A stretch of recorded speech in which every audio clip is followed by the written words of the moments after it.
Shelly! Oh my gosh, I'm so happy to be here today, you guys. Good morning. Hi! Oh, it is a lovely day today. The sun is shining, the sky is cloudy.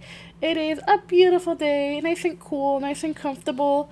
I am wide awake this early morning, and I'm so ready to be here to read to you guys today. Hi, hello, good morning. I hope everyone is having a great morning, afternoon, evening, whatever time it is. And yeah, I'm so happy to be here for everyone today. We are going to continue reading Frankenstein.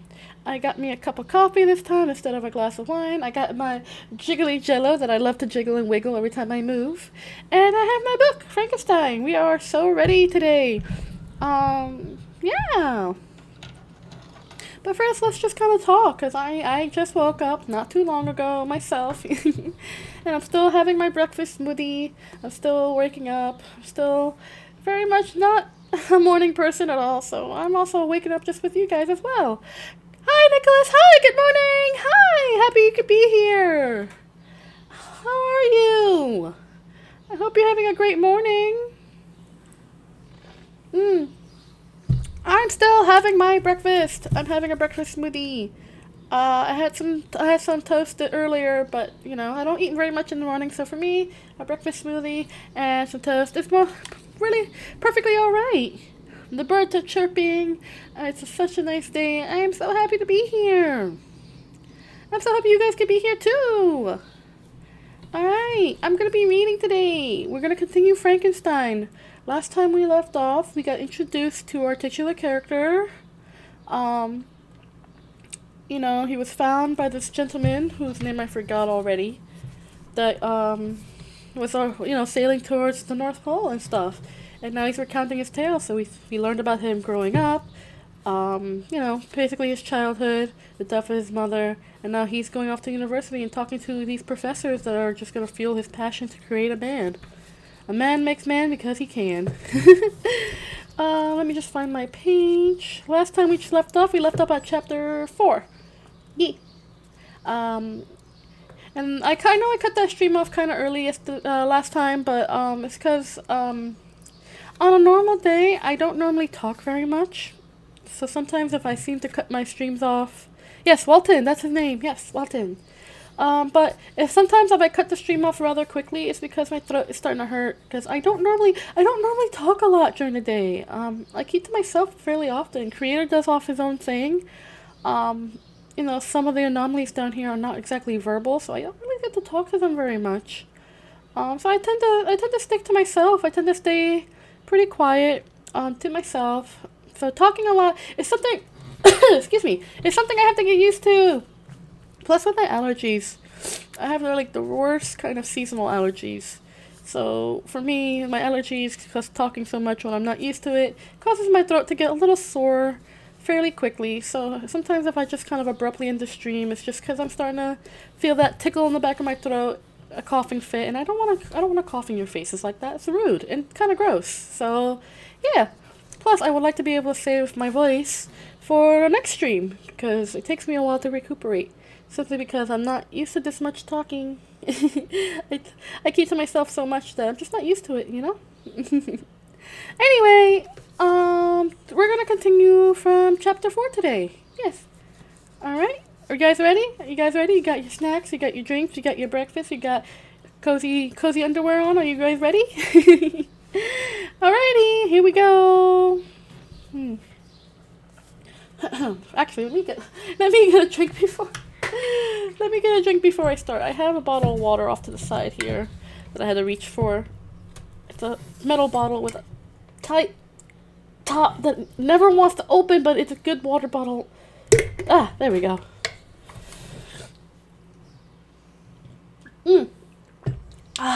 Water. Guys, remember to stay hydrated. Very important. I'm just gonna put that off to the side for now. I'll put it on the floor for now. Hopefully the cats don't get it. Alrighty, chapter 4. I am missing something. Hold on. Haha! My readers, my eyeballs, my glasses. Well, they're not readers. They're like actual legitimate glasses. There we go. I just don't wear them. I don't wear them on stream because sometimes the eye tracking gets wonky on my model. So yeah. So I typically don't wear them unless I'm doing a reading or anything. So they're on now. No eye damage for me. Thank you. Alrighty, let's go. Chapter 4. Chapter 4. From this day, natural philosophy, and particularly chemistry, in the most comprehensive sense of the term, became nearly my sole occupation. I read with ardor those works so full of genius and discrimination, which modern inquirers have written on these subjects.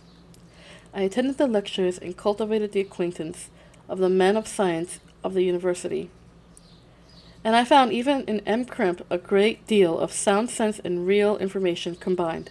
It is true, with a repulsive physiognomy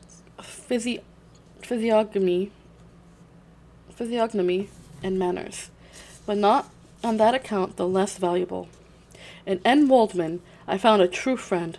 His gentleness was never tinged by dogmatism, and his instructions were given with an air of frankness and good nature that banished every idea of pedantry. In 1,000 ways he smoothed for me a path of knowledge, and made the most abstruse inquiries clear and facile to my apprehension. My application was at first fluctuating and uncertain. It gained strength as I proceeded, and soon became so ardent and eager that the stars often disappeared in the light of morning whilst I was yet engaged in my laboratory. So, as I applied so closely, it may be easily conceived that my progress was rapid. My ardor was indeed the astonishment of the students, and my proficiency that of the masters. Professor Crimp often asked me, with a sly smile, how Cornelius Agrippa went on, whilst M. Waldman expressed the most heartfelt exultation in my progress. 2 years passed in this manner, during which I paid no visit to Geneva, but was engaged, heart and soul, in the pursuit of some discoveries which I hoped to make. None but those who have experienced them can conceive of the enticements of science. In other studies you go as far as the others have gone before you, and there is nothing more to know, but in a scientific pursuit there is continual food for discovery and wonder. A mind of moderate capacity, which closely pursues one study, must infallibly arrive at a great proficiency in that study, and I, who continually sought the attainment of one object of pursuit, and was solely wrapped up in this, improved so rapidly that, at the end of 2 years, I made some discoveries in the improvement of some chemical instruments which procured me great esteem and admiration at the university. When I had arrived at this point, and had become as well acquainted with the theory and practice of natural philosophy as depended on the lessons of any of the professors at Ingolstadt, my residence there being no longer conducive to my improvement, I thought of returning to my friends and my native town, when an incident happened that protracted my stay. One of the phenomena which I had peculiarly attracted my attention was the structure of the human frame, and indeed any animal endued with life. Whence, I often asked myself, the principle of life proceed? It was a bold question, and one which which has never been considered as a mystery. Yet, with how many things were upon the brink of becoming acquainted, if cowardice or carelessness did not restrain our inquiries. I resolved these circumstances in my mind, and determined thenceforth to apply myself more particularly to those branches of natural philosophy which relate to physiology. Unless I had been animated by an almost supernatural enthusiasm, my application to the study would have been irksome and almost intolerable. To examine the cause of life, we must first have recourse to death. I became acquainted with the science of anatomy. But this is not sufficient. I must also observe the natural decay and corruption of the human body. In my education, my father had taken the greatest precautions that my mind should be impressed with no supernatural horrors. I do not ever remember to have trembled at a tale of superstition, or have feared the apparition of a spirit. Darkness had no no effect upon my fancy, and the churchyard was to me nearly the receptacle of bodies deprived of life, which, from being the seat of beauty and strength, had become food for the worm. Now I was led to examine the cause and progress of this decay, and forced to spend my days and nights in vaults and charnel houses. My attention was fixed upon every object the most insupportable to the delicacy of the human feelings. I saw how the fine form of man was degraded and wasted, beheld the corruption of death succeeded to the blooming cheek of life. I saw how the worm inherited the wonders of the eye and brain. I paused, examining and analyzing all the minutiae of causation, and exemplified in the change from life to death and death to life, until from the midst of this darkness a sudden light broke in upon me, a light so brilliant and wondrous, yet so simple, that while I became dizzy with the immensity of the prospect which it illustrated, I was surprised that among so many men of genius who had directed their inquiries towards the same science that I alone should be reserved to discover so astonishing a secret. Remember, I am not recording the visions of a madman. The sun does not more certainly shine in the heavens than that which I now affirm is true. Some miracle might have produced it, if the stages of the discovery were distinct and probable. After days and nights of incredible labor and fatigue, I succeeded in discovering the cause of generation in life. Nay, more, I became myself capable of bestowing animation upon lifeless matter. The astonishment which I had first experienced on the discovery soon gave place to delight and rapture. After so much time spent in painful labor, to arrive at once to the summit of my desires was the most gratifying consummation of my toils. But this discovery was so great and overwhelming that all the steps by which I had been progressively led to were obliterated, and I beheld only the result. What had been the study and desires of the wisest men since creation of the world was now within my grasp. Not that, like a magic scene, it all opened upon me at once. The information I had obtained was of a nature rather to direct my endeavors. So soon should I point them towards the object of my search, than to exhibit that object already accomplished. I was like the Arabian who had been buried with the dead, and found a passage to life, aided only by one glimmering and seemingly ineffectual light. I see by your eagerness, and the wonder and hope in which your eyes express, my friend, that you expect to be informed of the secret with which I am acquainted. That cannot be. Listen patiently until the end of my story, and you will easily perceive why I am reserved upon that subject. I will not lead you, unguarded and ardent as I then was, to your destruction and infallible misery. Learn from me, if not by my precepts, at least by my example, how dangerous is the acquirement of knowledge, and how much happier is a man who believes his native town to be the world, than he who aspires to become greater than his nature will allow. When I found so astonishing a power placed within my hands, I hesitated a long time concerning the manner in which I should employ it. Though I possessed the capacity of bestowing animation, yet to prepare a frame for the reception of it, with all its intricacies of fibers, muscles, and veins, still remained a work of inconceivable difficulty and labor. I doubted at first whether I should attempt the creation of a being like myself, or one of simpler organization, but my imagination was too much exalted by my first success to permit me to doubt of my ability to give life to an animal as complex and wonderful as man. The materials at present within my command hardly appeared adequate to so arduous an undertaking, but I doubted not that I should ultimately succeed. I prepared myself for a multitude of reverses. My operations might be incessantly baffled, and at last my work be imperfect. Yet, when I consider the improvement which every day takes place in science and mechanics, I was encouraged to hope my present attempt would at least lay the foundation of future success. Nor could I consider the magnitude and complexity of my plans as any argument of its impracticability. It was with these feelings that I began the creation of a human being. As the minuteness of the parts formed a greater hindrance to my speed, I resolved, contrary to my first intention, to make the being of a gigantic stature. That is to say, about 8 feet in height and proportionably large. After having formed this determination, and having spent some months in successfully collecting and arranging my materials, I began. No one can conceive the variety of feelings which bore me onwards, like a hurricane, in the first enthusiasm of success. Life and death appeared to me ideal bounds, which I should first break through and pour a torrent of light into our dark world. A new species would bless me as its creator and source. Many happy and excellent natures would owe their being to me. No father could claim the gratitude of his child so completely as I should deserve theirs.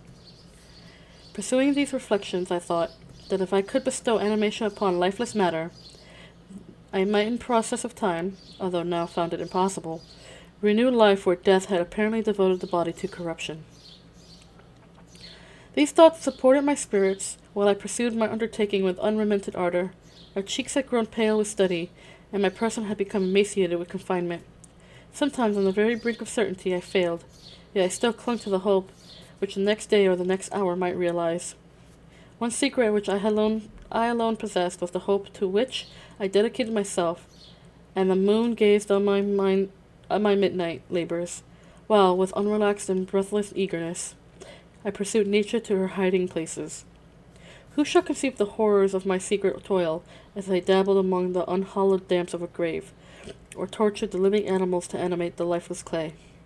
My limbs now trembled and my eyes swim with the remembrance. But then a resistless, almost frantic impulse urged me forward. I seemed to have lost all soul or sensation but for this one pursuit. It was indeed but a passing trance that only made me feel with renewed acuteness so soon as, the unnatural stimulus ceasing to operate, I had returned into my old habits. I collected bones from charnel houses, and disturbed with profane fingers the tremendous secret of the human frame. In a solitary chamber, or rather cell, at the top of the house, and separated from all other apartments by a gallery and staircase, I kept my workshop of filthy creation. My eyeballs were starting from their sockets in attending to the details of my employment. The dissecting room and the slaughterhouse furnished many of my materials, and often did my human nature turn with loathing from my occupation, whilst, still urged on by an eagerness which perpetually increased, I brought my work near to a conclusion.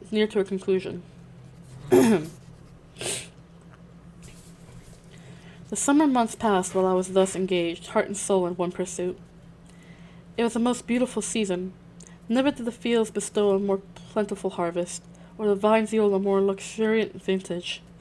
But my eyes were insensible to the charms of nature, and the same feeling which made me neglect the scenes around me caused me to also forget those friends who were so many miles absent, and whom I had not seen for so long a time. I know my silence disquieted them, and I well remember the words of my father. I know that while you are pleased with yourself, you will think of us with affection, and we shall hear regularly from you. You must pardon me if I regard any interruption in your correspondence as proof that your other duties are equally neglected. I knew well, therefore, what would be my father's feelings, but I could not tear my thoughts away from my employment, loathsome in itself, but which had taken an irresistible hold of my imagination. I wished, as it were, to procrastinate all that related to my feelings of affection, until the great object, which swallowed me up every habit of my nature, should be completed.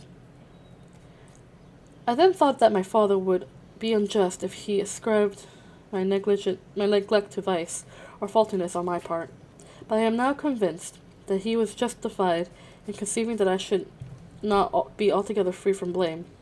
A human being in perfection ought always to preserve a calm and peaceful mind, and never to allow passion or transitory desire to disturb his tranquillity. I do not think that the pursuit of knowledge is an exception to this rule. If the study to which you apply yourself has a tendency to weaken your affections and to destroy your taste for those simple pleasures in which no alloy can possibly mix, then that study is certainly unlawful, that is to say, not befitting of the human mind. If this rule were always observed, If no man allowed any pursuit whatsoever to interfere with the tranquillity of his domestic affections, Greece had not been enslaved. Caesar would have been spared his country. America would have been discovered more gradually, and the empires of Mexico and Peru have not been destroyed. But forget that I am moralizing in the most interesting part of my tale, and your looks remind me to proceed. My father made no reproach in his letters, only took notice of my silence by inquiring into my occupation more particularly than before. Winter, spring, and summer passed away during my labors. But I did not watch the blossom or the expanding leaves, sights which before always yielded me supreme delight. So deeply I was engrossed in my occupation. The leaves of that year had withered before my work drew near to a close. And now every day showed me more plainly how well I succeeded. But my enthusiasm was checked by my anxiety, and I appeared rather like one doomed by slavery to toil in the mines, or any other unwholesome trade, than an artist occupied by his favorite employment. Every night I was oppressed by a slow fever, and I became nervous to a most painful degree. The fall of a leaf startled me, and I shunned my fellow creatures as if I had been guilty of a crime. Sometimes I grew alarmed at the wreck I perceived that I had become. The energy of my purpose alone sustained me. My labors would soon end, and I believed that exercise and amusement would then drive away insipid disease. And I promised myself both of these when my creation should be complete. Chapter 5. It was on a dreary night of November that I beheld the accomplishment of my toils. With an anxiety that almost amounted to agony, I collected the instruments of life around me, that I may infuse a spark of being into the lifeless thing that laid at my feet. It was already 1 a.m, the rain pattered dismally against the panes, and my candle was nearly burnt out, when by the glimmer of the half-extinguished light I saw the dull yellow eye of the creature open. It breathed hard, and a convulsive motion agitated its limbs. How can I describe the emotion of this catastrophe, or how delineate the wretch whom, with such infinite pains and care, I had endeavored to form? His limbs were in proportion, and I had selected his features as beautiful. Beautiful! Great God! His yellow skin scarcely covered the work of muscles and arteries beneath. His hair was of a lustrous black and flowing, his teeth of a pearly whiteness, but these luxuries only formed a more horrid contrast with his watery eyes, that seemed almost the same color as the dun white sockets in which they were set, his shriveled complexion and straight black lips. The different accidents of life are not so changeable as the feeling of human nature. I had worked hard for nearly 2 years, for the sole purpose of infusing life into an inanimate body. For this I deprived myself of rest and health. I had desired it with an ardor that far exceeded moderation. But now, as I had finished, the beauty of the dream vanished, and breathless horror and disgust filled my heart. Unable to endure the aspect of the being I had created, I rushed out of the room and continued a long time traversing my bedchamber, unable to compose my mind to sleep. At length lassitude succeeded to the tumult I had before endured, and I threw myself on the bed in my clothes, endeavoring to seek a few moments of forgetfulness. But it was in vain. I slept indeed, but I was disturbed by the wildest dreams. I thought I saw Elizabeth, in the bloom of health, walking in the streets of Ingolstadt. Delighted and surprised, I embraced her, but as I imprinted the first kiss on her lips, they became livid with the hue of death. Her features appeared to change, and I thought I held the corpse of my dead mother in my arms. A shroud enveloped her form, and I saw the grave worms crawling in the folds of the flannel. I started from my sleep with horror. A cold dew covered my forehead. My teeth chattered, and every limb became convulsed, when by the dim and yellow light of the moon, as it forced its way through the window shutters, I beheld the wretch, the miserable monster whom I had created. He held up the curtain of the bed, and his eyes, if eyes they may be called, were fixed on me. His jaws opened, and he muttered some inarticulate sounds, while a grin wrinkled his cheeks. He might have spoken, but I did not hear. One hand was outstretched, seemingly to detain me, but I escaped. I rushed downstairs. I took refuge in the courtyard belonging to the house in which I inhabited, where I remained during the rest of the night, walking up and down in the greatest agitation, listening attentively, catching and fearing each sound, as if it were to announce the approach of the demoniacal corpse to which I had so miserably given life. Oh, no mortal could support the horror of that countenance. A mummy again endued with animation could not be so hideous as that wretch. I had gazed on him while unfinished. He was ugly then, but when those muscles and joints were rendered capable of motion, it became a thing such as even Dante could not have conceived. I passed the night wretchedly. Sometimes my pulse beat so quickly and hardly that I felt the palpitation of every artery. At others I nearly sank to the ground through languor and extreme weakness. Mingled with this horror I felt the bitterness of disappointment. Dreams that had been my food and pleasant rest for so long a space were now becoming a hell to me. And the change was so rapid, the overthrow so complete. Morning, dismal and wet, at length dawned. I discovered to my sleepless and aching eyes the church of Ingolstadt. Its white steeple and clock, which indicated the fixed hour. The porter opened the gates of the court, which had that night had been my asylum, and I issued into the streets, pacing them with quick steps, as if I sought to avoid the wretch whom I feared every turning of the street would present to my view. I did not dare return to that apartment which I inhabited, but felt impelled to hurry on, although drenched by the rain which poured from a black and comfortless sky.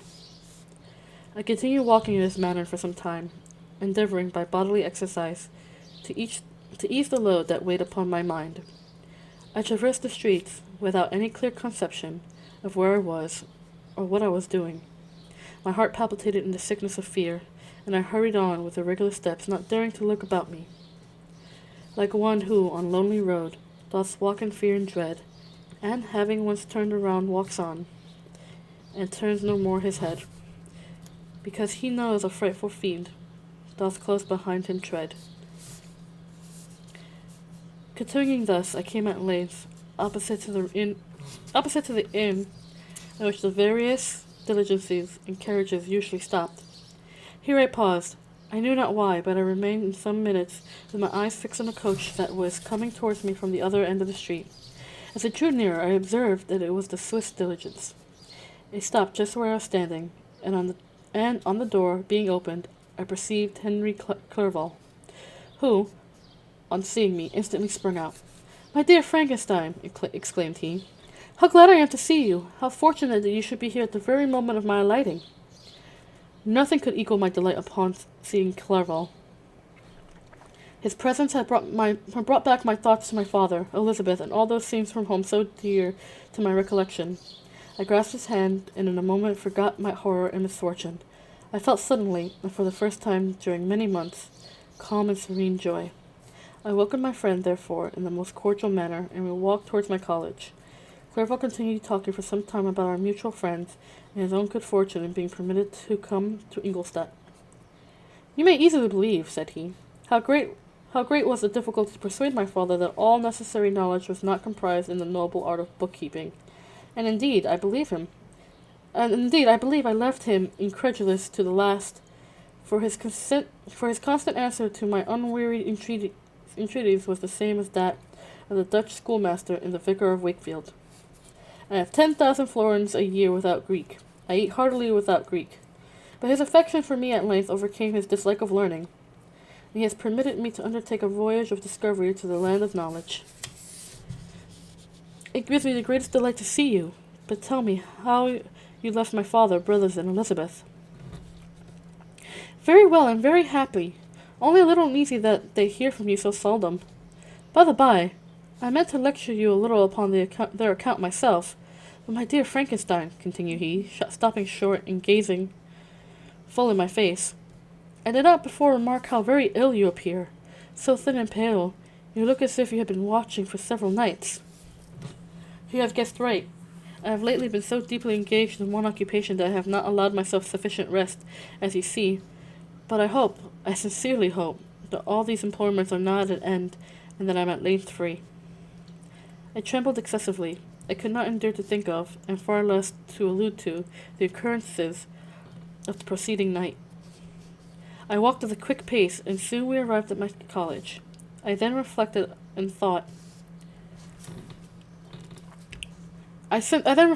thought made me shiver, that the creatures whom I had left in my apartment might still be there alive and walking about. I dreaded to behold this monster, but I feared still more that Henry should see him. Entreating him, therefore, to remain a few minutes at the bottom of the stairs, I darted up towards my own room. My hand was already on the lock of the door before I recollected myself. I then paused, and a cold shivering came over me. I threw the door forcibly open, as children are accustomed to do when they expect a spectre to stand in waiting for them on the other side. But nothing appeared. I stepped fearfully in. The apartment was empty. My bedroom was also freed from its hideous guests. I could hardly believe that so great a good fortune could have befallen me, but when I became assured that my enemy had indeed fled, I clapped my hands for joy, and ran down to Clerval.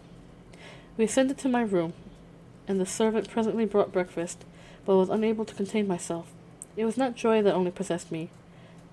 I felt my flesh tingle with excess of sensitiveness, and my pulse beat rapidly. I was unable to remain for a single instant in the same place. I jumped over the chairs, clapped my hands, and laughed out loud.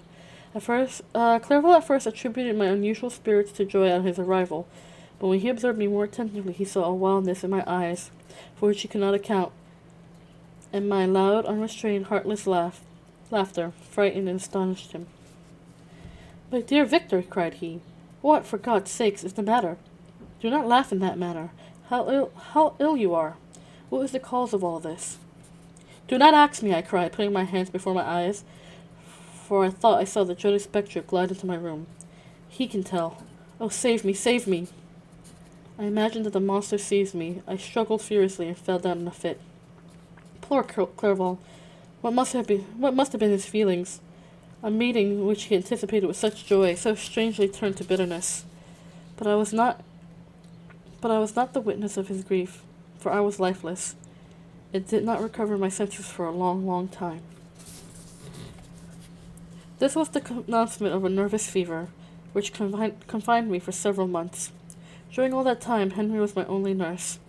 I afterward learned that, knowing of my father's advanced age, and unfitness for so long a journey, and how wretched my sickness would make Elizabeth, he spared them the grief by concealing the extent of my disorder. He knew that I could not have a more kind and attentive nurse than himself, and, firm in the hope he felt my recovery, he did not doubt that instead of doing harm, he performed the kindest action that he could towards them. But I was in reality very ill, and surely nothing but the unbounded, unremitted attentions of my friend could have restored me to life. The form of the monster on whom I had bestowed existence was forever before my eyes, and I raved incessantly concerning him. Doubtless my words surprised Henry. At first he believed them to be the wanderings of my disturbed imagination, but the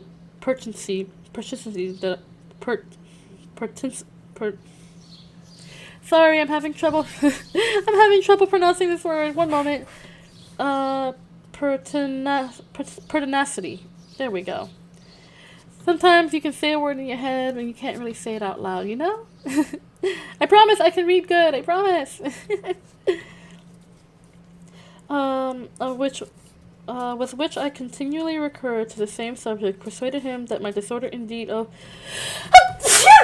Oh, excuse me. My goodness, excuse me for that. I guess that's my body's way of saying, hey, drink some water and take a breath. Let me do that.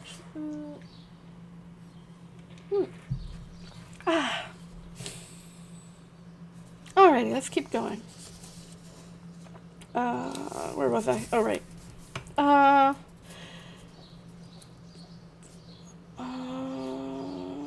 Where was I? Oh, for the pertinacity with which I continually reoccurred to the same subject, persuaded him that my disorder indeed owed its origin to some uncommon and terrible event.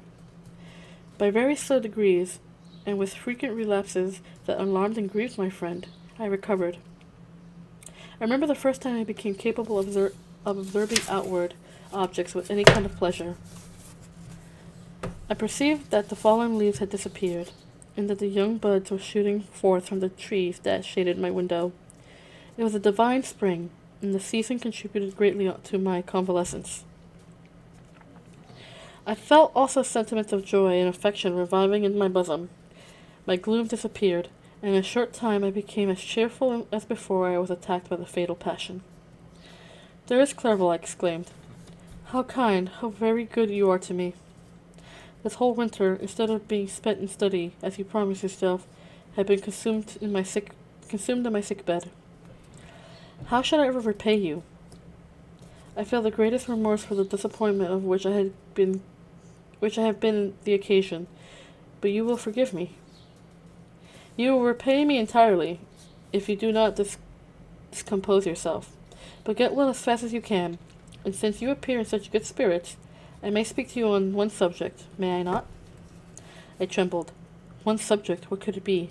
Could he allude to an object on whom I dared not even think?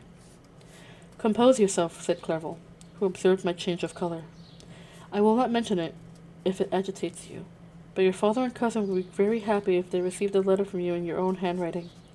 They hardly know how ill you have been, and are uneasy at your long silence. Is that all, my dear Henry? How can you suppose that my first thought would not fly towards those dear, dear friends of whom I love, and who are so deserving of my love? If this is your present temper, my friend, you will perhaps be glad to see a letter that has been lying here for some days for you. It's from your cousin, I believe.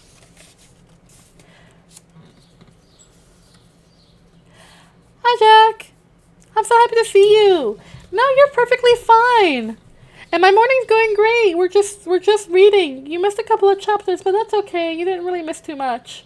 It's basically he already made the monster, and he made the monster instant regret. So you didn't miss too much. You didn't miss too much at all. My morning is going great. It's a nice quiet morning. A little on the lower energy side for me, but I'm doing alright. Having a little bit of wonky eye syndrome as per usual. But that's because I'm also wearing my glasses, so that's gonna happen. You know, that happens, I guess, because the eye tracking isn't that great. So wonky eye syndrome is in full effect today. Yes. But yeah, let's continue. You didn't miss too much, so let's just continue, okay? Okay. Awesome. I hope you're enjoying it. Let's see, where was I? Alright. Chapter 6. Clerval then put the following letter into my hands.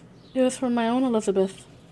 My dearest cousin, you have been ill, very ill, and even the constant letters of dear kind Henry are not sufficient to reassure me on your account. You are forbidden to write, to hold a pen, yet one word from you, dear Victor, is necessary to calm our apprehension. For a long time I have thought that each post would bring this line, and my persuasions have been restrained my uncle from undertaking a journey to Ingolstadt. I have prevented his encountering the inconveniences and perhaps dangers of so long a journey, yet how often have I regretted not being able to perform it myself. I figured to myself that the task of attending on your sick bed has devolved on some mercenary old nurse, who could never guess your wishes nor minister to them with the care and affection of your poor cousin. Yet that is over now. Clerval writes that indeed you are getting better. I eagerly hope that you will confirm this intelligence soon in your own handwriting.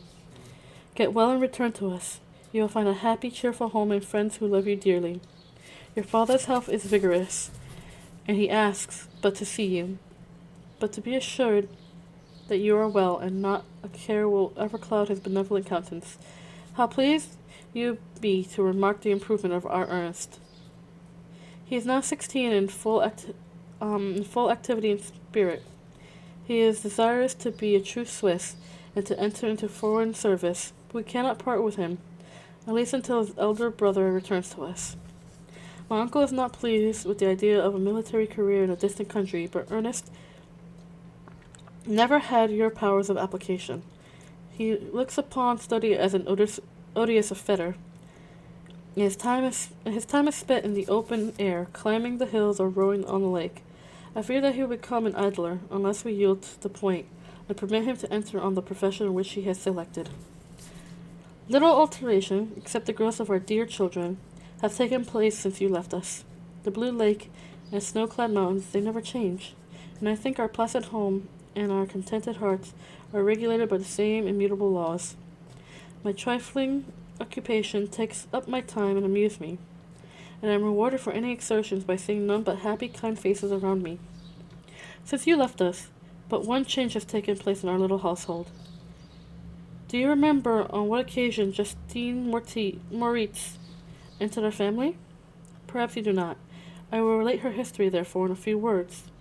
Madame Moritz, her mother, was a widow with 4 children, of whom Justine was the third. The girl had always been the favorite of her father, but, through a strange perversity, her mother could not endure her, and after the death of M. Moritz, treated her very ill. My aunt observed this, and when Justine was 12 years of age, prevailed on her mother to allow her to live at our house. The Republican institutions of our country have produced simpler and happier manners than those which prevail in the great monarchies that surround it. Hence there is less distinction between the several classes of its inhabitants, and the lower orders, neither being so poor nor so despised, their manners are more refined and moral. A servant in Geneva does not mean the same thing as a servant in France and England. Justine, thus received in our family, learned the duties of a servant, a condition which, in our fortunate country, does not include the idea of ignorance and a sacrifice of the dignity of a human being. Justine, you may remember, was a great favorite of yours, and I recollect you once remarked that if you were in an ill humor, one glass from Justine could dissipate it, and for the same reason that Aristo gives concerning the beauty of Angelica, she looked so frank-hearted and happy. My aunt conceived a great attachment for her, by which she was induced to give her an education superior to that which she had first intended. This benefit was fully repaid. Justine was the most grateful little creature in the world. I do not mean that she had made any professions. I never heard one pass her lips, but you could see by her eyes that she almost adored her protectress. Although her disposition was gay, and in many respects inconsiderate, yet she paid the greatest attention to every gesture of my aunt. She thought her the model of all excellence, and endeavored to imitate her phraseology and manners, so that every now and she often reminds me of her. When my dearest aunt died, everyone was too much occupied in their own grief to notice poor Justine, who had attended her during her illness with the most anxious affection. Poor Justine was very ill, but other trials were reserved for her. One by one her brothers and sisters died, and her mother, with the exception of her neglected daughter, was left childless. The conscience of the woman was troubled. She began to think of the deaths of her favorite, with a judgment from heavens to chastise her particularly, or partiality. She was a Roman Catholic, and I believe her confessor confirmed the idea which she had conceived. Accordingly, a few months after your departure from Ingolstadt, Justine was called home by her repentant mother. Poor girl, she wept when she quitted our house. She was much altered since the death of my aunt. Grief had given softness and a winning mildness to her manners, which had before been remarked for vivacity. Nor was her residence at her mother's house of a nature to restore her gaiety. The poor woman was facilitating her repentance. She sometimes begged Justine for forgiveness to unkindness, but much oftener accused her of having caused the death of her brothers and sisters. Perpetual fretting at length threw Madame Moritz into a decline, which at first increased her irritability, but she is now at peace forever. She died on the first approach of cold winter, at the beginning of this last winter. Justine has returned to us, and I assure you I love her tenderly. She is very clever and gentle, and extremely pretty, as I had mentioned before. Her mien and her expression continually reminded me of my dear aunt. I must say also a few words to you, my dear cousin, of little darling William. I wish you could see him. He is very tall of his age, with sweet laughing blue eyes, dark eyelashes, and curling hair. When he smiles, 2 little dimples appear in his cheeks, which are rosy with health. He has already 1 or 2 little wives, but Louisa Barron is his favorite, a pretty little girl of 5 years of age. Now, dear Victor, I dare say you wish to be indulged in a little gossip concerning the good people of Geneva. The pretty Miss Mansfield has already received a congratulatory visit of her approaching marriage with a young Englishman, John Melbourne, Esquire. Her ugly sister, Manon, married M. Duvillard, a rich banker, last autumn. His favorite schoolfellow, Louis Minois, has suffered several misfortunes since the departure of Clerval from Geneva, but he has already recovered his spirits, and is reported to be on the point of marrying a very lively, pretty Frenchwoman, Madame Tavernier. She is a widow, and much older than Manoir, but she is very much admired and a favorite with everybody. I have written myself into better spirits, dear cousin, but my anxiety returns upon me as I conclude. Write, dearest Victor, one line, one word will be a blessing to us. 10,000 thanks to Henry for his kindness, his affection, and his many letters. We are sincerely grateful. Adieu, my cousin, take care of yourself, and I entreat you, write. Elizabeth Lavenza, Geneva, March 18th, 17. Oh, no, please don't be sorry to interrupt. So I'm sorry for not looking at the chat sooner.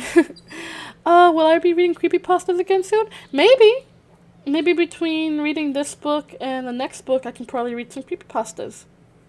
We'll see. I promise we will, because I really enjoyed it last time. So yeah, we can definitely look at more creepypastas again. I'll let you guys know. Alright, let me continue. Let's see. Dear Elizabeth, I exclaimed, when I had read her letter. I will write instantly and relieve them from the anxiety they must feel. I wrote, and this exertion greatly fatigued me, but my convalescence had commenced, and proceeded regularly. In another fortnight I was able to leave my chamber. One of my first duties on my recovery was to introduce Clerval to several professors of the university. In doing this, I underwent a kind of rough usage, ill befitting the wounds that my mind has sustained. Ever since the fatal night, the end of my labors, and the beginning of my misfortunes, I had conceived a violent antipathy to the name of natural philosophy. When I was otherwise quite restored to health, the sight of a chemical instrument would renew all the agony of my nervous symptoms. Henry saw this, and had removed all my apparatus from view. He also changed my apartment, for I perceived the last I had acquired a dislike for the room which I had previously been my laboratory. But these cares of Clerval were made to no avail when I visited the professors. M. Waldman inflicted torture when he praised, with kindness and warmth, the astonishing progress I had made in the sciences. He soon perceived that I disliked the subject, but not guessing the real cause, he attributed my feelings to modesty, and changed the subject for my improvement to the science itself, with a desire, as I evidently saw, of drawing me out. What could I do? He meant to please, and he tormented me.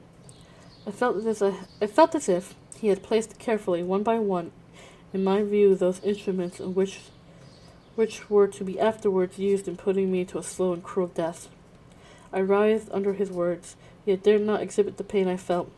Clerval, whose eyes and feelings were always quick in discerning the sensations of others, declined the subject, alleging in excuse his total ignorance, and the conversation took a more general turn. I thanked my friend from my heart, but I did not speak. I saw plainly that he was surprised, but he never attempted to draw my secret from me, and although I loved him with a mixture of affection and reverence that knew no bounds, yet I could never persuade myself to confide to him the event which was so often present to my recollection, but which I feared the detail to another would only impress more deeply. M. Crump was not equally docile, and in my condition at the time of almost insupportable sensitiveness, his harsh blood encomiums gave me even more pain than the benevolent approbation of M. Waldman. "Damn the fellow!" he cried.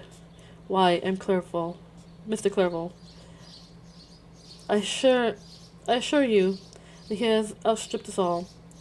Aye, stare if you please, but it is nevertheless true. A youngster who, but a few years ago, believed in Cornelius Agrippa as firmly as in the gospel, has now set himself at the head of the university, and if he is not soon pulled down, we shall all be out of countenance. Aye, continued he, observing my face expressive of suffering. Mr. Frankenstein is modest, an excellent quality in a young man. Young men should be diffident of themselves, you know, Mr. Clerval. I was myself when young, but that wears out in a very short time. Mr. Crimp has now commenced a eulogy on himself, which happily turned the conversation from a subject that was so annoying to me. Clerval had never sympathized in my taste for natural science. His literary pursuits differed wholly from those which had occupied me.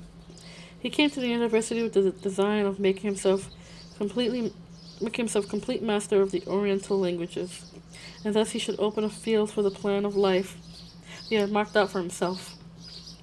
Resolved to pursue no inglorious career, he turned his eyes towards the east, as affording scope for his spirit of enterprise. The Persian, Arabic, and Sanskrit languages engaged his attention, and I was easily induced to enter on the same studies. Idleness had never been irksome to me, and now that I wished to fly from reflection and hated my former studies, I felt a great relief in being the fellow pupil with my friend, and found not only instruction but consolation in the works of the Orientalists. I did not, like him, attempt a critical knowledge of their dialects, for I did not contemplate making any other use of them than temporary amusement. I read merely to understand their meaning, and they well repaid my labor. Their melancholy is soothing, and their joy elevating, to a degree I never experienced in studying the authors of any other country. When you read their writings, life appears to consist of a warm sun and garden of roses, and the smiles and frowns of a fair enemy, and the fire that consumes your own heart. How different from the manly and heroic poetry of Greece and Rome! Summer passed away in these occupations, and my return to Geneva was fixed for the latter end of autumn. But being delayed by several accidents, winter and snow arrived, the roads were deemed impassable, and my journey was retarded until the ensuing spring. I felt this delay very bitterly, for I longed to see my native town and my beloved friends.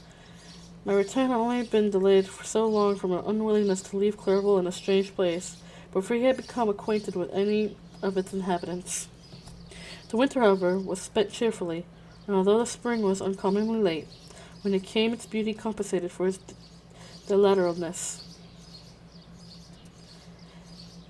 The month of May had already commenced, and I expected a letter daily, which was fixed to the date of my departure, when Henry proposed a pedestrian tour in the environs of Ingolstadt, that I might bid a personal farewell to the country that I had so long inhabited. I acceded with pleasure to this proposition.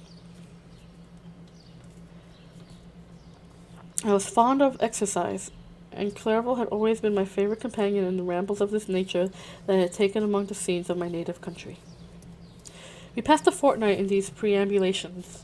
My health and spirits had long been restored, and I gained additional strength from the salubrious air I breathed, and natural incidents of our progress, and the conversations of my friend.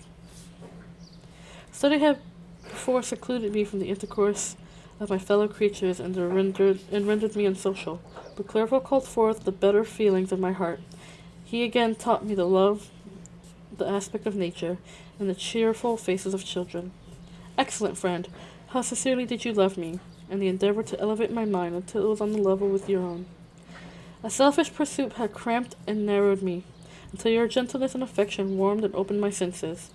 I became the same happy creature who, a few years ago, loved and beloved by all, had no sorrow or care. When happy and animate nature had the power to bestow upon me the most delightful sensations. A serene sky and verdant fields filled me with ecstasy.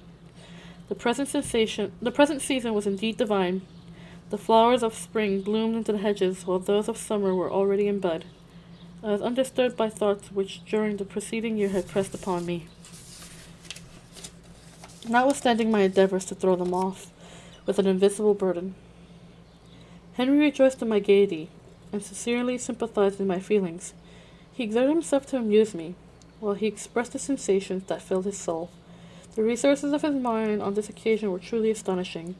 His conversation was full of imagination, and very often, in imitation of the Persian and Arabic writers, he invented tales of wonderful fancy and passion. At other times he repeated my favorite poems, or drew me out into arguments, which he supported with great ingenuity. We returned to our college on a Sunday afternoon. The peasants were dancing, and every one we met appeared gay and happy. My own spirits were high, and I bounded along with the feeling of unbridled joy and hilarity. Yeah. I'm glad you guys liked the creepypasta readings. I liked them too. They were fun. A lot easier to read than Frankenstein. I know. Just I struggle. I know I struggle with saying some of the words and stuff. I do have a bit of a speech impediment that while I've grown out of it mostly, I still struggle with sometimes. And I have a bit of a stutter, as you probably could tell. So yeah, I mean, I hope you guys are enjoying the story now. I definitely think if we don't finish Frankenstein today, which I'm pretty sure we're not going to, we can finish it the next stream, and if I finish it, before the stream ran long enough, we can always read more creepypasta. Definitely. I definitely want to, because I actually really enjoyed reading the creepypasta. They were a lot of fun. And I always love a good creepy story, So, yeah. But yeah, we're gonna keep chugging along here. And I'm pretty sure by next time if we don't finish it today, we'll finish it, next time, yeah? Yeah. Alright, I'm gonna have a sippy sip of, my breakfast smoothie, because I didn't necessarily feel hungry today, so I only had like some toast and a breakfast smoothie.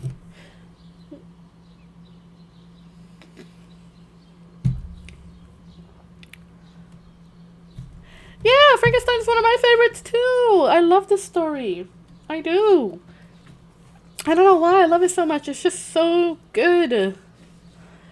And thank you, Jack. Thank you for letting me know you like the way I'm reading.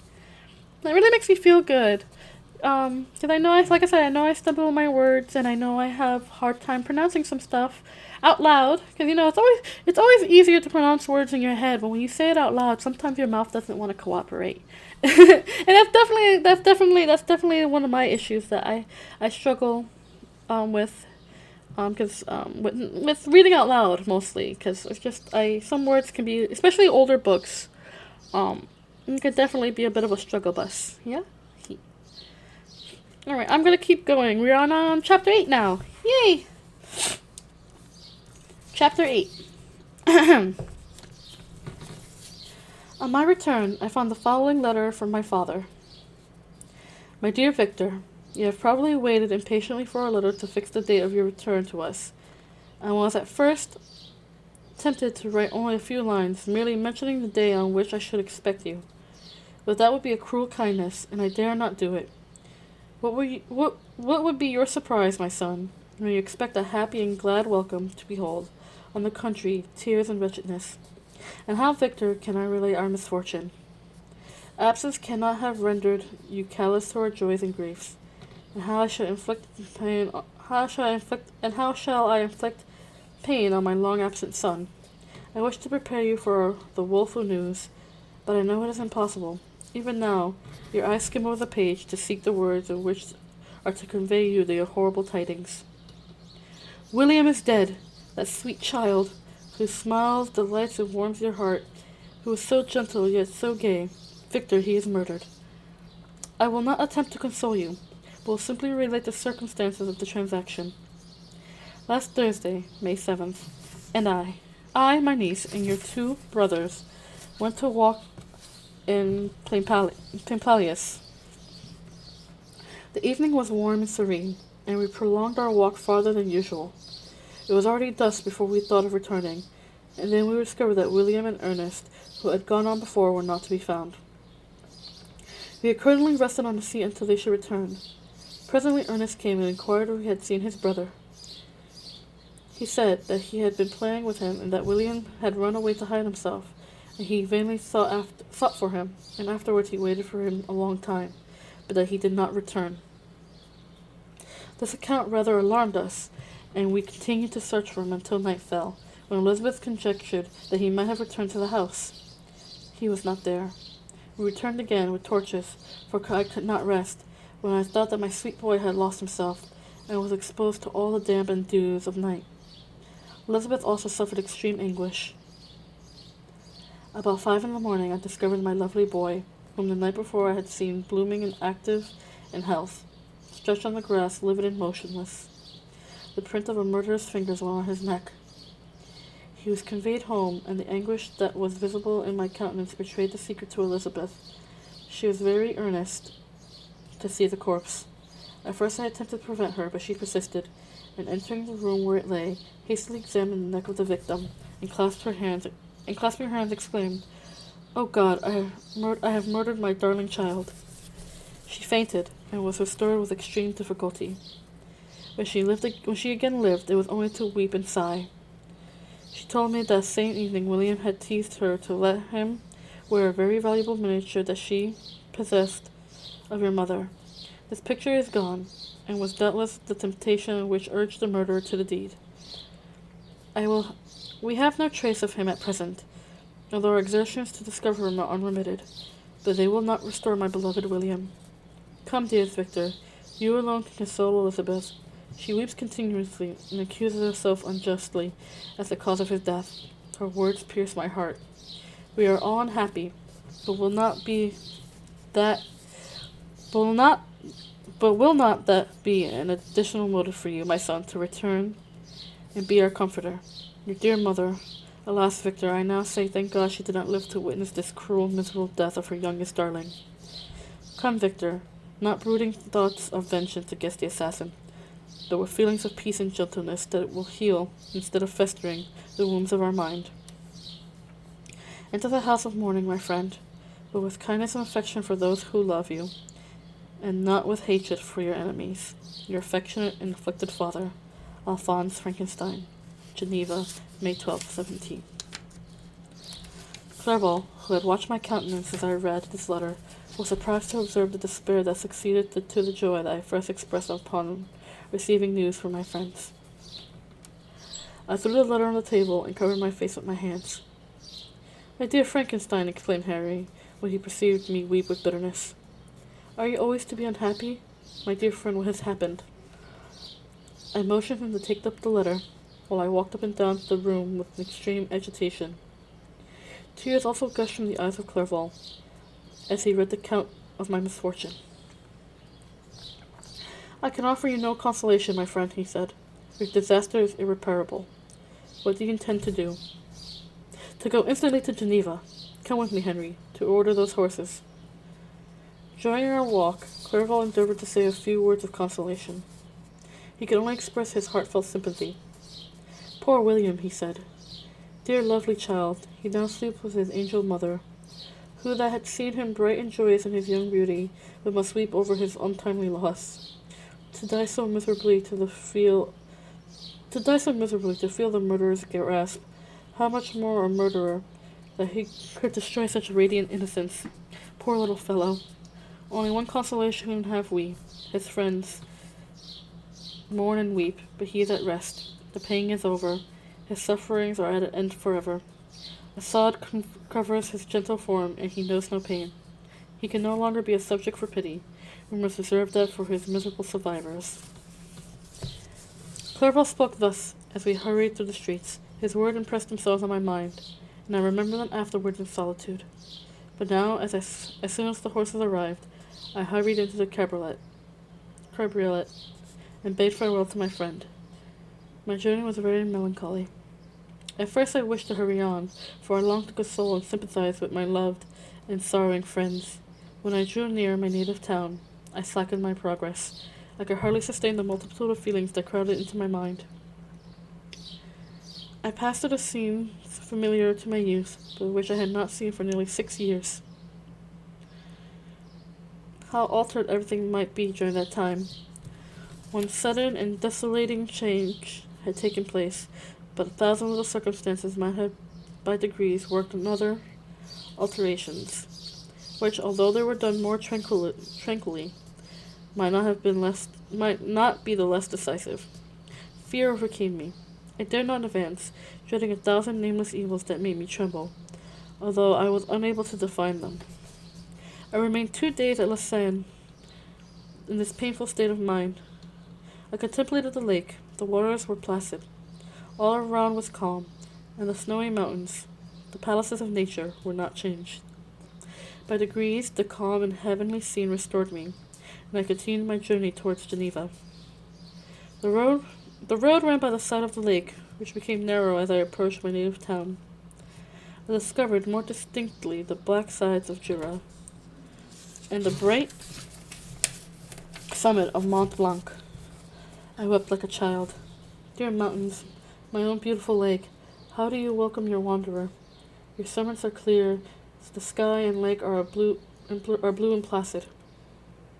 Is this to prognosticate peace, or to mock at my unhappiness? I fear, my friend, that I shall render myself tedious by dwelling on these preliminary circumstances, but they were days of comparative happiness, and I think of them with pleasure. My country, my beloved country, who but a native can tell the delight I took in again beholding thy streams, thy mountains, and more than all, thy lovely lake. Yet as I drew nearer home, grief and fear again overcame me. Night also closed around, and when I could hardly see the dark mountains, I still felt more gloomily. The picture appeared in a vast and dim scene of evil, and I foresaw obscurely that I was destined to become the most wretched of human beings. Alas, I prophesied. Truly, and failed only in one single circumstance. That in all the misery I imagined and dreaded, I did not conceive the 100th part of the anguish I was destined to endure. It was completely dark when I arrived at the environs of Geneva. The gates of the town were already shut, and I was obliged to pass the night at Sectron, a village at the distance of half a league from the city. The sky was serene, and, as I was unable to rest, I resolved to visit the spot where my poor William had been murdered. As I could not pass through the town, I was obliged to cross the lake in a boat to arrive at Plainpalais. During this short voyage, I saw the lightings playing on the summit of Mont Blanc and the most beautiful figures. The storm appeared to approach rapidly, and, on landing, I ascended a low hill that I might observe its progress. It advanced, the heavens were clouded, and I soon felt the rain coming slowly in large drops, but its violence quickly increased. I quitted my seat and walked on, although the darkness and the storm increased every minute, and the thunder burst with a terrific crash over my head. It echoed from Salève, the Gérès, and the Alps of Savory. Vivid flashes of lightning dazzled my eyes, illuminating the lake, making it appear like a vast sheet of fire. Then for an instant everything seemed of a pitchy darkness, until the eye recovered itself from the preceding flash. The storm, as is often the case in Switzerland, appeared at once in various parts of the heavens. The most violent storm hung exactly north of the town, over that part of the lake which lies between the promontory of Bellerive and the village of Coppet. Another storm enlightened Jura with faint flashes, and another darkened and sometimes disclosed the Mole, a peak mountain to the east of the lake. While I watched the tempest, so beautiful yet terrific, I wandered on with a hasty step. This noble war in the sky elevated my spirits. I clasped my hands and exclaimed aloud, "William, dear angel, this is thy funeral, this is thy dirge." As I said these words, I perceived in the gloom a figure which stole from behind a clump of trees near me. I stood fixed, gazing intently. I could not be mistaken. A flash of lightning illuminated the object and discovered its shape plainly to me. Its gigantic stature, and the deformity of its aspect, more hideous than belongs to humanity, instantly informed me that it was the wretch, the filthy demon, to whom I had given life. What did he there? Could he be? I shuddered at the conception. The murderer of my brother? No sooner did the idea cross my imagination than I became convinced of its truth. My teeth chattered, and I was forced to lean against a tree for support. The figure passed me quickly, and lost it in the gloom. Nothing in human shape could have destroyed that fair child. He was the murderer. I could not doubt it. The mere presence of the idea was an irresistible proof of the fact. I thought of pursuing the devil, but it would have been in vain, for another flash discovered him to me hanging among the rocks of the nearly perpendicular ascent of Mount Salève. A hill that bounds Palias on the south. He soon reached the summit and disappeared. I remained motionless. The thunder ceased, but the rain still continued, and the scene was enveloped in an impenetrable darkness. I resolved in my mind that the events of which I had until now sought to forget, the whole train of my progress towards the creation, the appearance of the work of my own 2 hands, alive at my bedside, its departure. 2 years had now nearly elapsed since the night on which he first received life, and this was his first crime? Alas, I had turned loose into the world a depraved wretch, whose delight was in carnage and misery. Had he not murdered my brother? No one can conceive the anguish I suffered during the remainder of that night, which I spent cold and wet in open air, but I did not feel the inconvenience of the weather. My imagination was busy in scenes of evil and despair. I considered the being whom I had cast among mankind, and endowed with the will and power to effect purpose of horror, such as the deed in which he had now done, nearly in the light of my own vampire, my own spirit let loose in the grave and forced to destroy all that was dear to me. Day dawned, and I directed my steps towards the town. The gates were open, and I hastened to my father's house. My first thought was to discover what I knew of the murderer, and cause instant pursuit to be made. But I paused when I reflected on the story that I had to tell. A being whom I myself had formed, and endued with life, had met me at midnight among the precipices of an inaccessible mountain.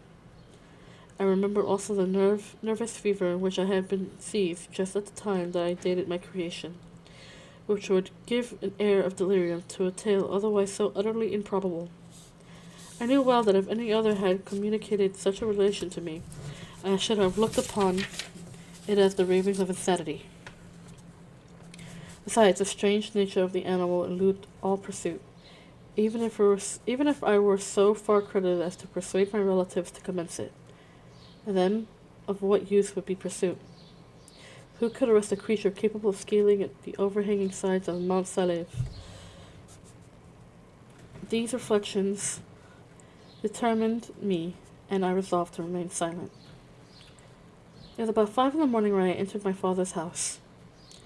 I told the servants not to disturb the family, and went to the library to attend to the usual hour of rising. 6 years has elapsed, passed as a dream, but for one indelible trace, and I stood in the same place where I had last embraced my father before my departure for Ingolstadt. Beloved and venerable parent, he remained to me. I gazed on the picture of my mother, which stood over the mantelpiece. It was a historical subject, painted at my father's desire, and represented Caroline Beaufort in agony of despair, kneeling by the coffin of her dead father. Her garb was rustic, and her cheeks pale. There was an air of dignity and beauty that hardly permitted the sentiment of pity. Below this picture was a miniature William, and my tears flowed when I looked upon it.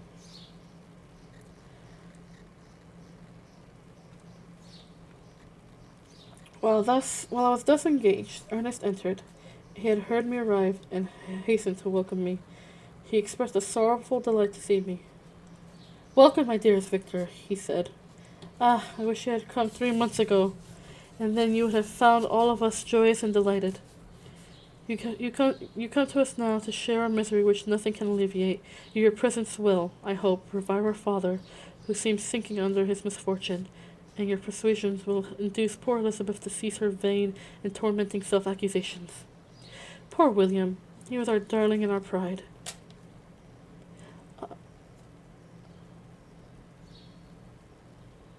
Oh, thank you, Jack. That's super sweet of you to say.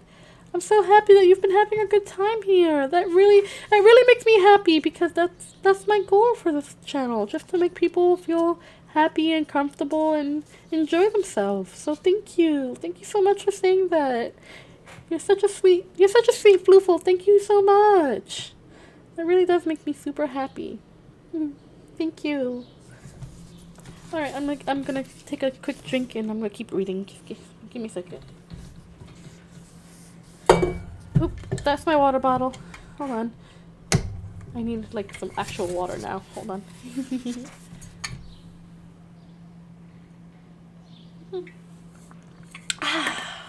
Refreshing. Yeah. Oop. It's a big metal water bottle. It's very full, so it's a little heavy. Alright, let's see where I'm going. Let's see where I was. Here we go. Tears, unrestrained, fell from my brother's eyes. A sense of mortal agony crept over my frame. Before I had only imagined the wretchedness of my desolate home, the reality came onto me as anew, and not a less terrible disaster. I tried to calm Ernest. I inquired more minutely concerning my father, and her I named my cousin. She most of all, said Ernest, requires consolation. She accused herself of having caused the death of my brother, and that made her very wretched. But since the murderer has been discovered... The murderer discovered? Good God, how can that be?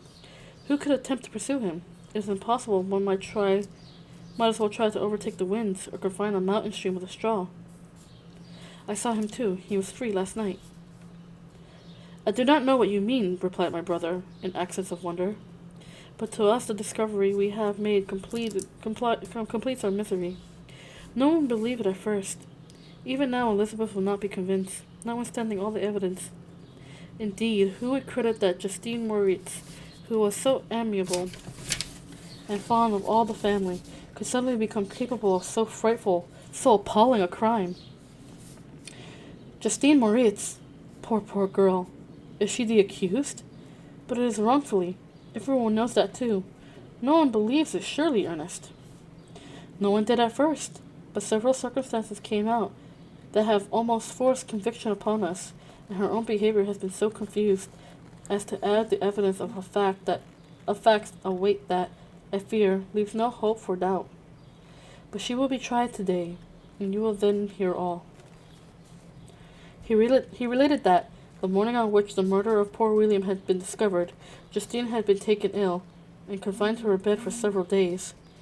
During this interval, one of the servants happened to examine the apparel she had worn on the night of the murder, had discovered in her pocket the picture of my mother, which had been judged to be the temptation of the murderer. The servant instantly showed it to one of the others, who, without saying a word to any of the family, went to a magistrate, and, upon their disposition, Justine was apprehended. On being charged with the fact, the poor girl confirmed the suspicion in a great measure by her extreme confusion of manner. This was a strange tale, but it did not shake my faith, and I replied earnestly, "You are all mistaken. I know the murderer. Justine, poor good Justine, is innocent." At this instant my father entered. I saw unhappiness deeply impressed on his countenance, but he endeavored to welcome me cheerfully, and after we had exchanged our mournful greeting, I would have introduced some other topic than that of our disaster, had not Ernest exclaimed, "Good God, Papa! Victor says he knows who was the murderer of poor William." We do also, unfortunately," replied my father. "For indeed I had rather have been forever ignorant than had discovered so much depravity and ingratitude in one I valued so highly." "My dear father, you are mistaken. Justine is innocent. If she is, God forbid that she should suffer as guilty.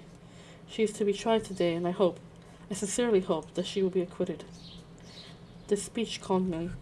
I was firmly convinced in my own mind that Justine, and indeed every human being, was guiltless of this murder.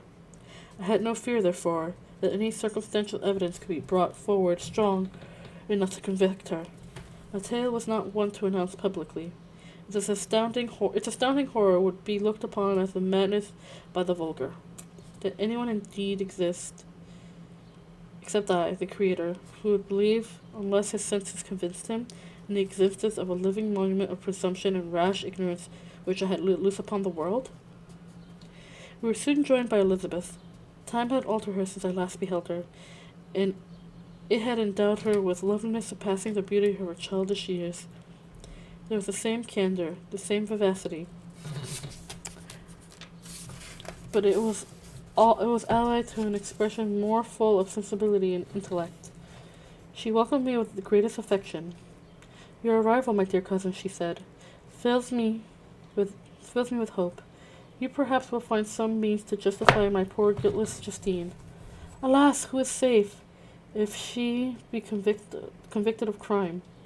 I rely on her innocence as certainly as I do upon my own. Our misfortune is doubly hard to us. We have not only lost that lovely darling boy, but this poor girl, whom I sincerely love, is to be torn away by even worse fate. If she is condemned, I shall never know joy more. But she will not. I am sure she will not, and then I shall be happy again. For even after the sad death of my little William, she is innocent, my Elizabeth, I said, and that shall be proved. Fear nothing, but let your spirits be cheered by the assurance of her acquittal. How kind and generous you are. Everyone else believes in her guilt, and that made me wretched, for I knew that it was impossible, and to see everyone else prejudiced in so deadly a manner rendered me hopeless and despairing. She wept. Dearest niece, my father said, dry your tears. If she is, as you believe, innocent, rely on the justice of our laws, and the activity in which shall prevent the slightest shadow of partiality. Whew.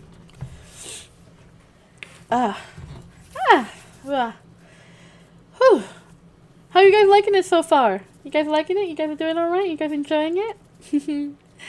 I came in to check in on chat to see how you guys are doing. I think I'll do that after every chapter.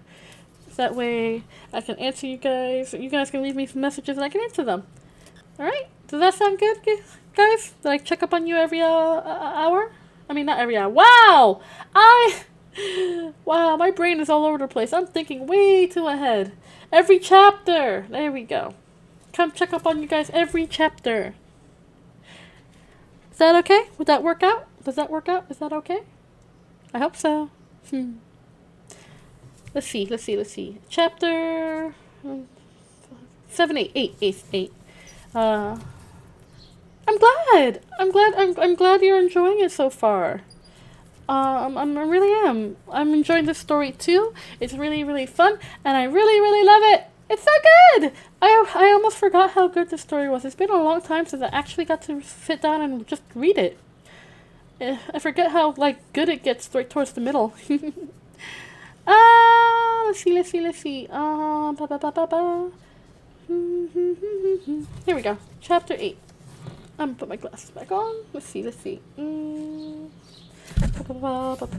Oops, sorry, hit my mic. One moment. Here we go. We passed a few sad hours until 11 o'clock, when the trial was to commence.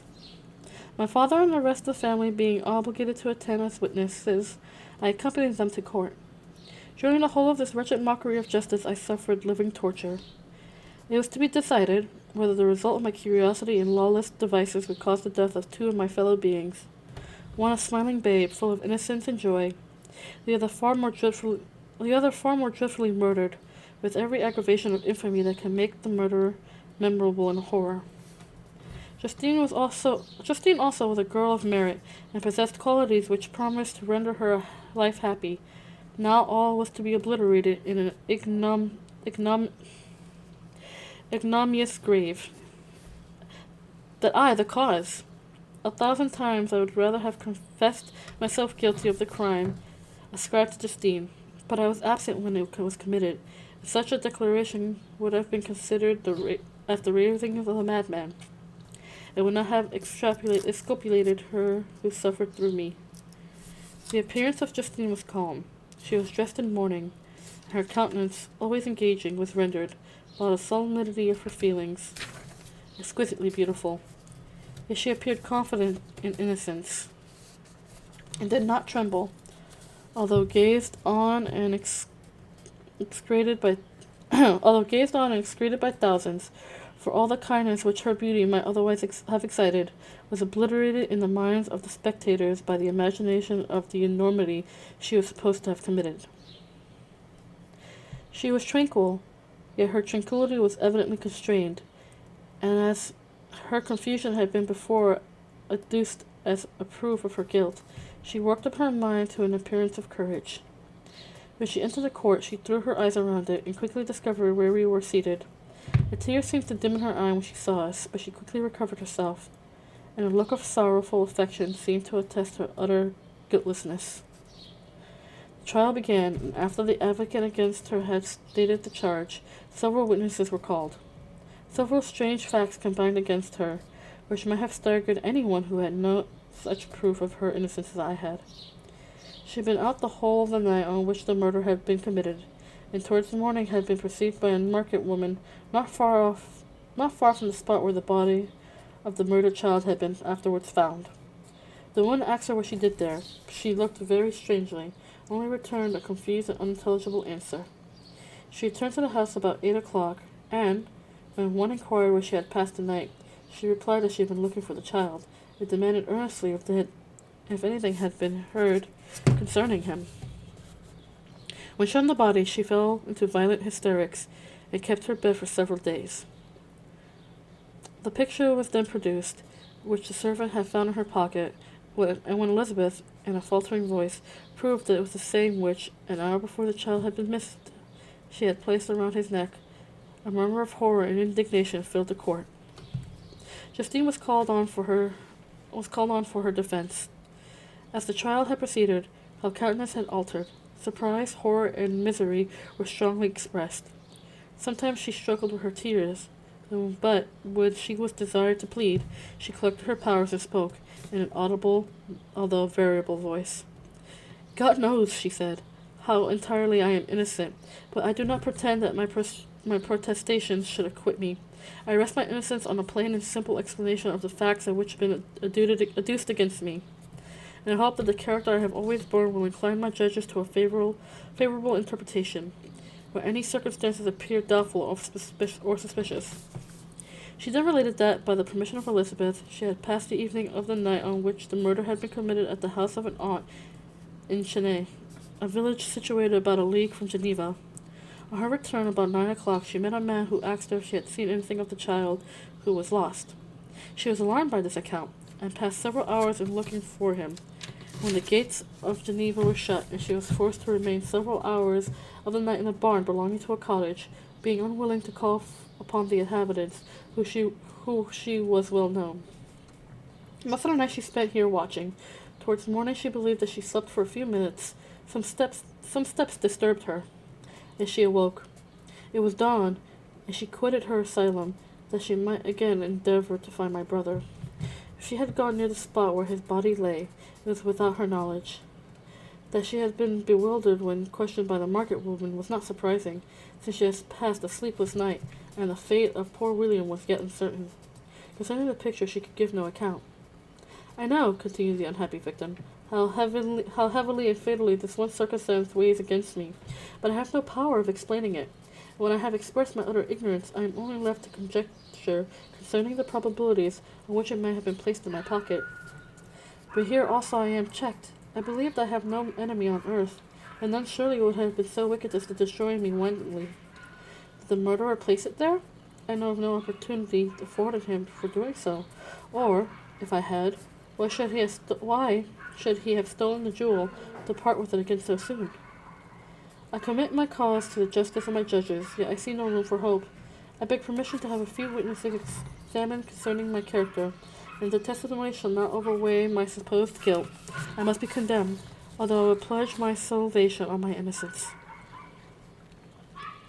Several witnesses were called, who had known her for many years, and they spoke well of her, but fear and hatred of the crime of which they supposed her guilty rendered them timorous and unwilling to come forward. Elizabeth saw even this last resource, her excellent disposition and irreproachable conduct, about to fail the accused, when, although violently agitated, she desired permission to address the court. "I am," she said, "the cousin of the unhappy child who was murdered, or rather his sister, for I was educated by, and have lived with his parents ever since, and even long before his birth. It may, therefore, be judged indecent of me to come forward on this occasion, but when I see a fellow creature about to perish through the cowardice of her pretended friends, I wish to be allowed to speak, that I may say what I know of her character. I am very well acquainted with the accused. I have lived in the same house with her, at one time for 5, and another for nearly 2. During all that period she appeared to me the most amiable and benevolent of human creatures. She nursed Madame Frankenstein, my aunt, in her last illness, with the greatest affection and care, and afterward attended her own mother during a tedious illness, in a manner that excited the admiration of all who knew her, after which she again lived in my uncle's house, where she was beloved by all the family.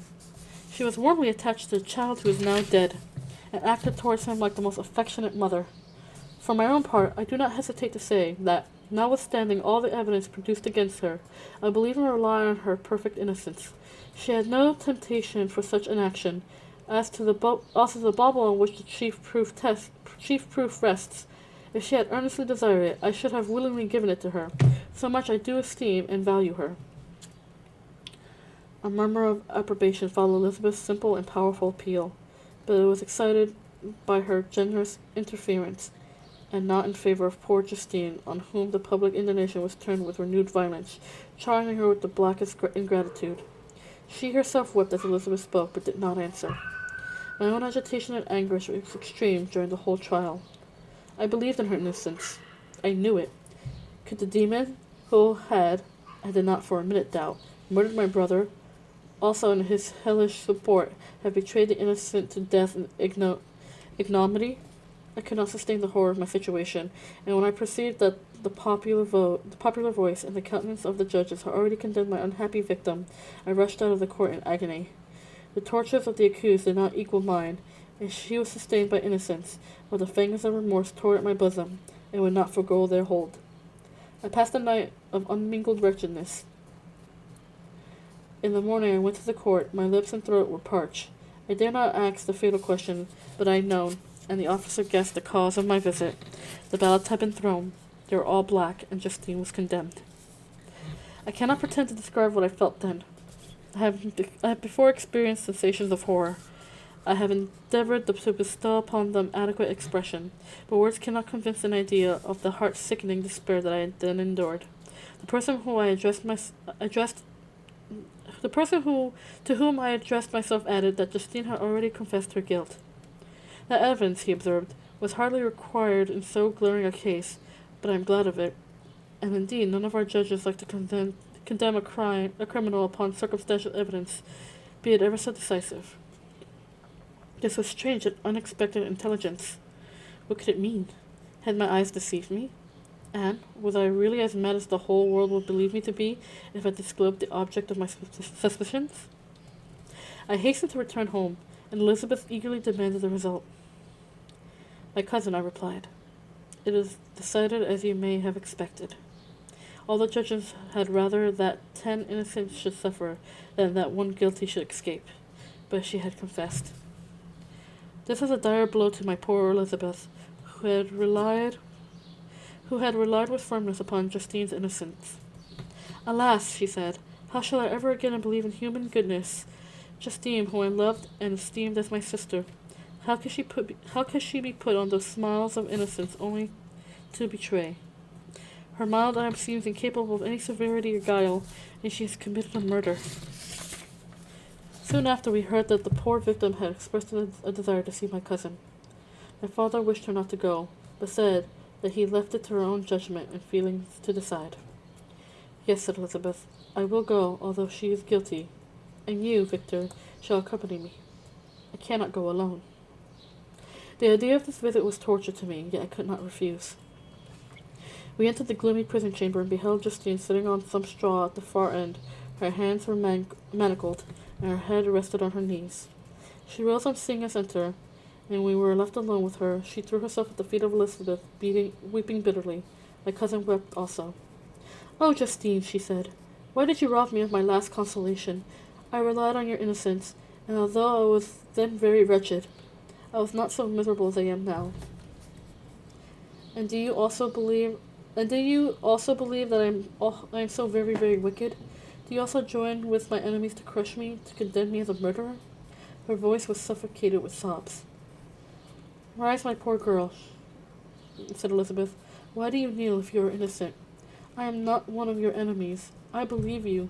I believe you guiltless, notwithstanding every innocence, until I heard that you had yourself declared your guilt.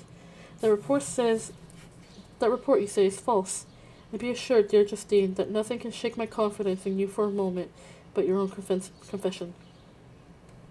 I did confess, but I confessed a lie. I confessed that I might obtain absolution, but now that falsehood lies heavier at my heart than all my other sins. The God of heaven forgive me. Ever since I was condemned, my confessor had besieged me. He threatened and menaced until I almost began to think that I was the monster that he said I was.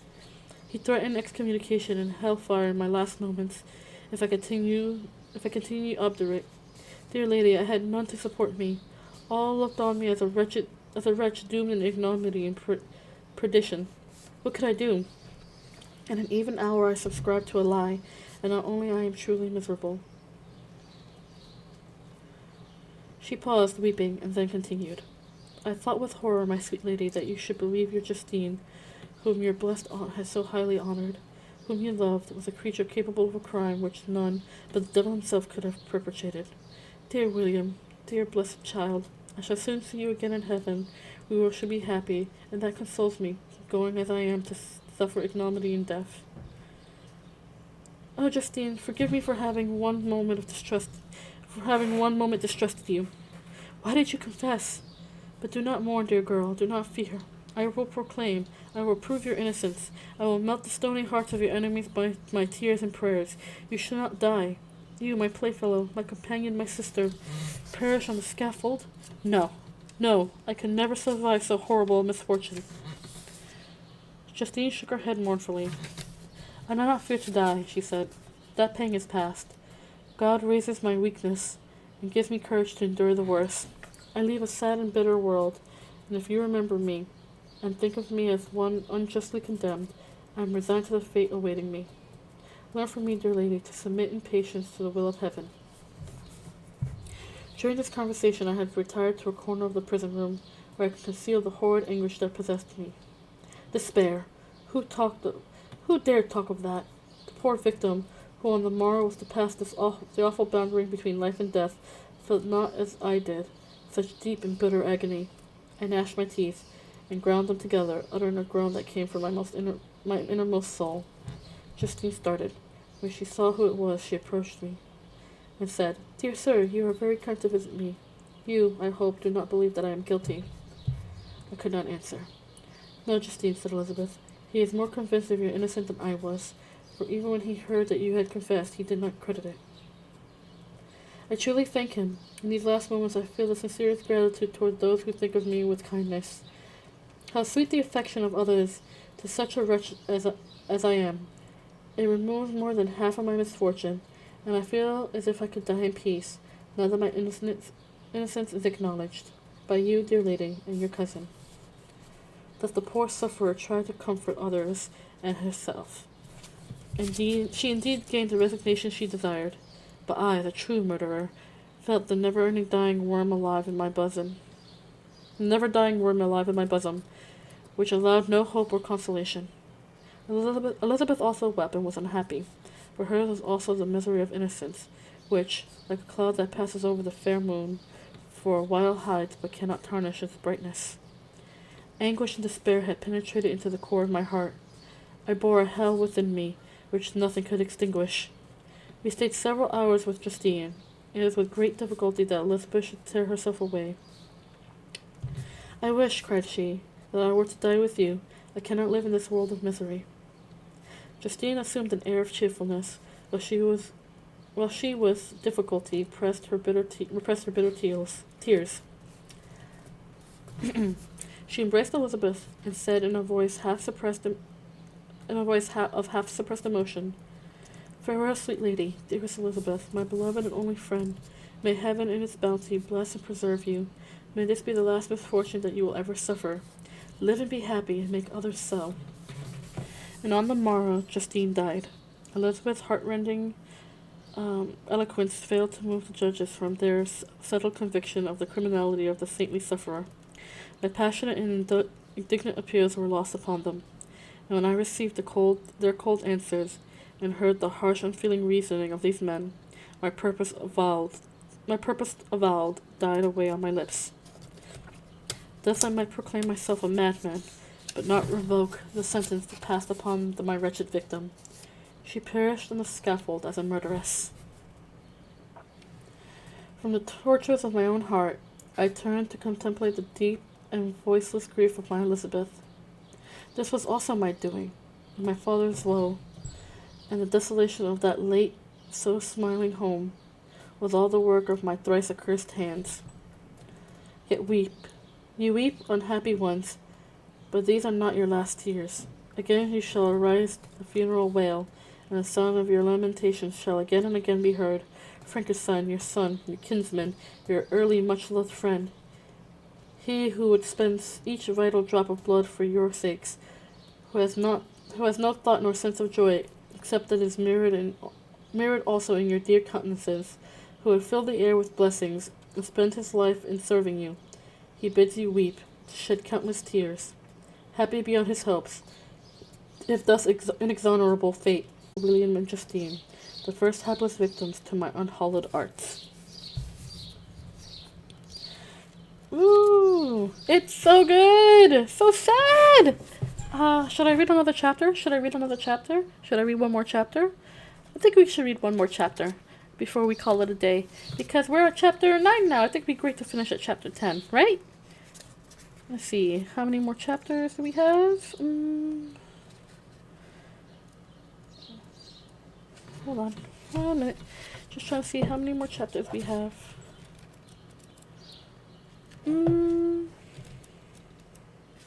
So we have...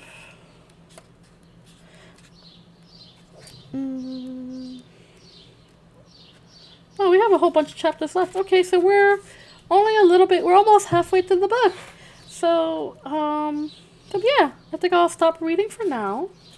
Just for a little while. And we can definitely continue it next time. I think we can get 1 or 2 more streams out of this. And my throat is starting to get just a little bit sore, so I'm gonna kind of take a quick break and talk to you guys. So, how are you guys liking the story so far? I am absolutely enjoying it so much. I kind of wish I had a little more stamina to read, but after a while my throat gets just a little bit sore. So yeah. But you guys, why don't you guys talk to me for a little bit? Let me know how you guys are doing. How are you guys enjoying the stream? I just want to make sure you guys are doing okay and enjoying yourselves. So far, I'm really, really enjoying reading Frankenstein. I forgot how much I loved it. I haven't read this book in a long time. It's been a few years, honestly. And I think the last time I read it, it was actually in a graphic novel form.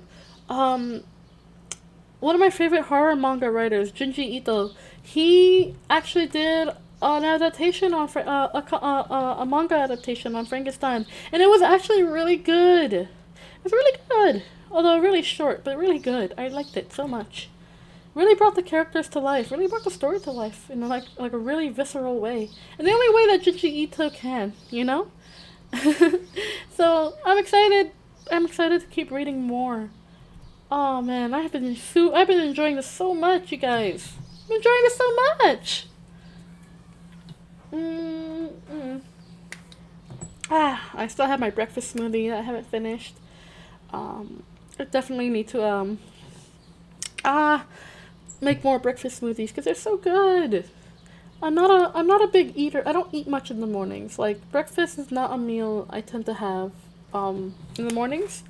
So, instead of going without, I'll just make a breakfast smoothie. Whatever fruits and veggies I have, I tend to just make it into a smoothie. And it's good. It's really good. But yeah. I'm really glad you guys are enjoying the story. Like I see Jack responded that they're enjoying it so far, and I'm glad. I'm really glad. I'm really glad you guys are enjoying this. I'm having a lot of fun with this too. I didn't expect to actually I didn't think I would have this much fun reading out loud to everybody, but I actually am, because I'm getting into the story and it's getting really fun. I think it's really important to have a story that you can be interested in to read out loud, because if it's a boring story, I don't think it'd be as much fun to read. I think it'll just be just as boring to listen to out loud as it would be to read, Which is great. That's great. I'm glad we can read a fun story. I have a few other fun stories too lined up. I have a lot of books, both digital and physical copies. So we have almost an endless well to read from, which is great. So yeah. And of course, there's always the internet, because you guys have mentioned creepypasta readings, and I would love Oh my gosh, I would love to read more creepypastas. Last time was really fun, and they were so good. They were such good creepypastas. I cannot wait to read more. Get creepypastas. We can read fanfics. We can read a lot of stuff. I'm just really excited to. I'm really excited. I'm really excited to see what else we can read. Um, and even when the day comes that I upgrade my potato and start actually, doing some gaming streams, I still want to do these reading streams because they're really, really fun. I really enjoy doing these. It's nice not to have to, look at a screen all the time. It's nice to just be able to pick up a nice book. A really nice book. And I've been wanting to do more reading because I haven't done much reading lately. So we can definitely do this together. We can do read-alongs. We can do you guys can just listen while I stumble over my words. And I have so many books. So many books. Actually, wait, I think I know exactly. I was thinking of reading The Portrait of Dorian Gray next time, but I think I'll wait. I'll let that be the third book we read because this book that I found, oh my god, that I haven't read since I was a little tiny kitty cat. And it's called The Phantom Toll Booth. And it's such a good book. And I definitely want to read that one for you guys. And I think you guys will enjoy it. It's very strange. It's a strange children's book. And it's so good. And I absolutely loved that book when I was a kid. It was one of my favorites, and I would love to be able to share that with you guys. I would love so much to be able to share that with you guys because it's really special to me. There's a lot of books that are really special to me that I would love to read for you. But yeah, it'll happen when it happens. There's definitely a slow go, so it'll happen when it happens. But I think you guys would really enjoy it. I don't know if any of you have read it before. But it's a really good book. It's a really good book. It's very bizarre. It's a bit of a head scratcher, but it's fun. But yeah, I'm starting to lose my voice just a little bit. I'm getting a little tired. But I'm really happy that I could share this stream with you guys today. I'm super happy that you guys could join me for our stream. And I'm super duper duper duper happy to be able to do this for you guys again. And I really look forward to the next time we do it. Okay, so tomorrow originally I wasn't going to stream. But I have moved Thursday's stream on till tomorrow's stream.